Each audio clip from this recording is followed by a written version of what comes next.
Hello friends, welcome to Purnima's kitchen. आज आपण पाहणार आहोत मूग डाळीचे भजी।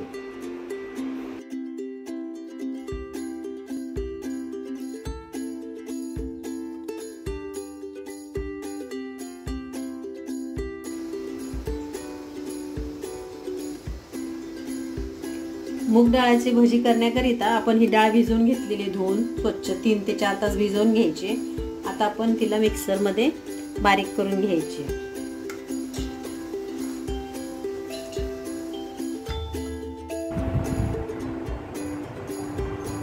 आपली डाळ वाटून झाली आहे, जास्त बारीक पेस्ट करायची नाहीये, जाडी भरडी ठेवायची। त्यानंतर आपण एका मिक्सर मध्ये थोडेसे लसूण, 7-8 पाकळ्या, 7-8 अद्रकचे तुकडे आणि मिरची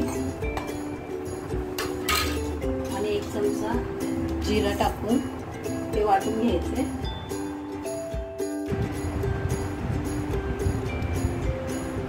आपलं हे मिरची लसूण वाटून झालेलं आहे। अद्रक, मिरची, लसूण, जिरे। ही जी मी 250 ग्राम डाळ घेतलेली मुगाची, त्याच्यामध्ये चिरलेले 2 कांदे टाकायचे,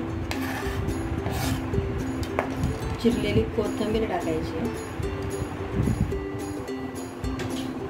त्यानंतर अर्धा चमचा हळद, अर्धा चमचा हिंग, थोडीशी लाल मिरची पावडर, ही ऑप्शनल आहे, कांदा देखील ऑप्शनल आहे।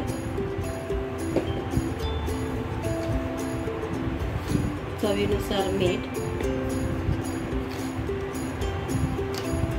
आणि आपण हे जे वाटून घेतलेलं आहे मिरचीचं ते वाटून, पाणी नाही घालायचंय। हे सर्व मिक्स करून घ्यायचंय।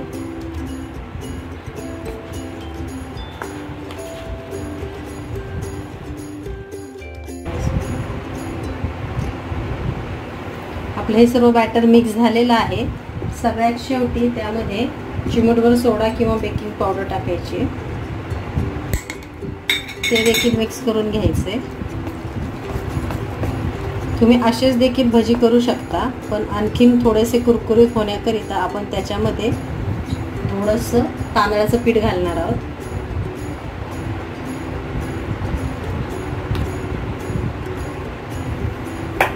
मी इथे 2 चमचे पीठ घातलेले आहे तांदळाचं आणि हे बॅटर पुन्हा मिक्स करून घ्यायचे।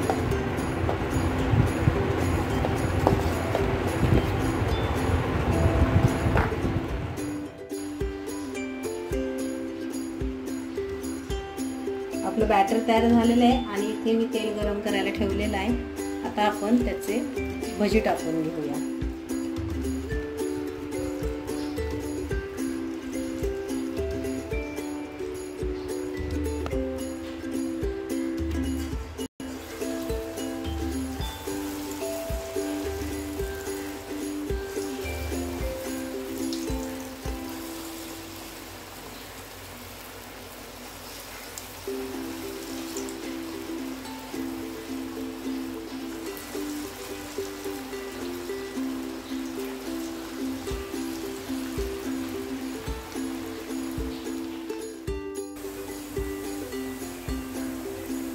पण हे भजी हलवून घ्यायचे, सुट्टे सुट्टे झालेले आणि छान तळून घ्यायचे।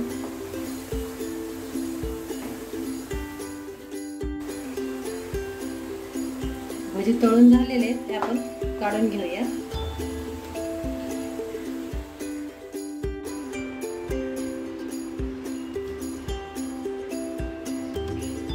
आपले मूग डाळीचे भजी तयार झाले आहेत। माझी ही रेसिपी तुम्हाला आवडली असल्यास लाईक करा, शेअर करा आणि सबस्क्राईब करा। थँक्यू।